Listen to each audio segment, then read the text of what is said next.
Bonjour les amis, je me faisais une petite réflexion comme ça dans ma petite tête en me disant que l'Union européenne avait voté donc en fin d'année 2023 une résolution imposant à tous les pays membres de l'Union européenne de prendre le nombre de migrants que la direction de Bruxelles leur imposerait avec des quotas, des proportions par rapport aux habitants, tout ça, sous peine d'une amende de 20 000 euros. Ce qui signifie juste que c'est un scandale, ça signifie que les lois européennes s'imposeraient aux lois nationales, que par exemple un Viktor Orban qui a organisé, et c'est le seul dans l'Union européenne, un référendum sur l'immigration et qui a gagné, verrait l'avis du peuple hongrois supplanté par les décisions de Bruxelles. Ça signifierait qu'aux Pays-Bas, avec une nouvelle majorité parlementaire où on serre un petit peu la vis par rapport à l'immigration, eh bien, ça serait là aussi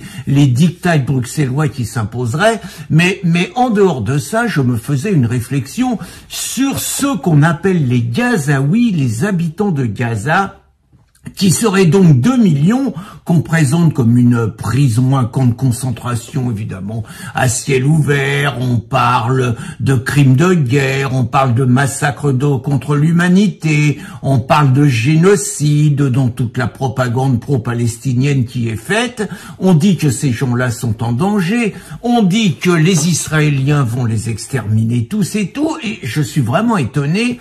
Aucun des 57 pays musulmans dans le monde ne propose de les prendre ou d'en prendre au quota.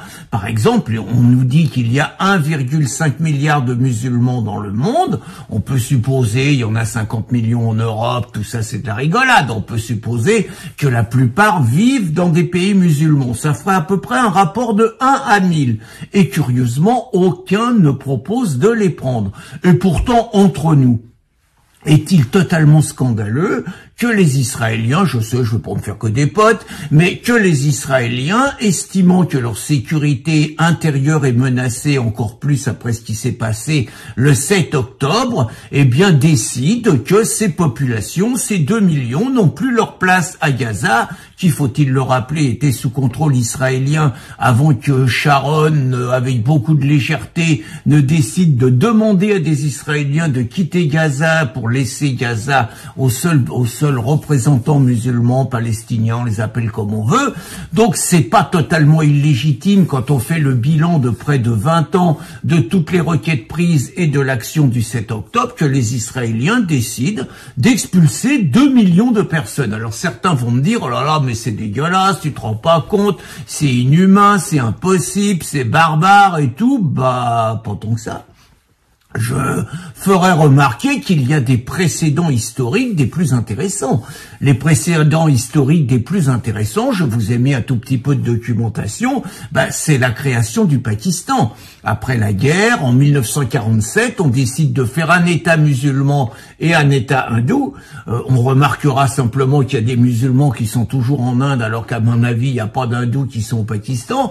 Mais en 1947, vous avez 6 millions de musulmans qui se sont déplacés de l'Inde au Pakistan, ce qui deviendra le Pakistan, et vous avez 4 millions de Sikhs et d'hindous qui se sont déplacés de ce qui est devenu le Pakistan en Inde.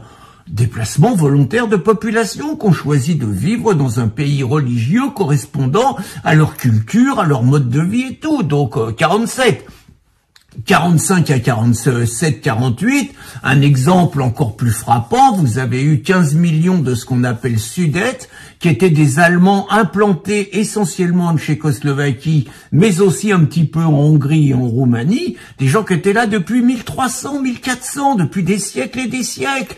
Disons qu'ils avaient la mauvaise nationalité, ils étaient dans le mauvais camp lors du conflit de la dernière guerre mondiale, et donc ils ont été considérés comme des complices des nazis, et sous l'égide des Russes et de l'ONU, ça fait 15 millions de personnes qui ont été déplacées et rapatriées en Allemagne dans des conditions entre nous pas très dignes, on va dire des valeurs européennes, avec des viols de masse, des massacres de masse et tout, franchement pas très très glorieux.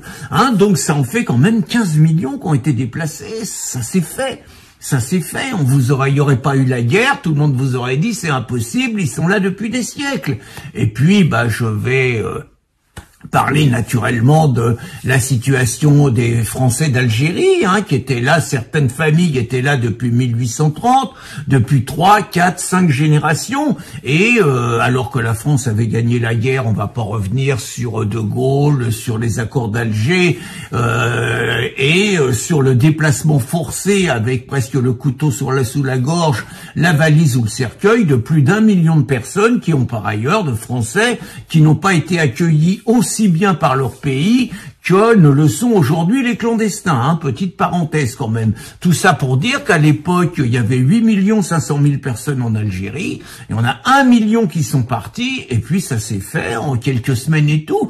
Donc tout ça pour vous dire, et je vais m'arrêter à 2 exemples, si la France, à la suite de problèmes particuliers et tout, et qu'il y a une direction politique en France qui décide que l'avenir de la France ne peut se faire qu'en expulsant des millions de musulmans qui seraient représentés comme un danger pour l'intégrité physique, pour la sécurité du territoire. Je dis pas tous les musulmans qui sont en France, mais je dis sans doute des millions et des millions de musulmans.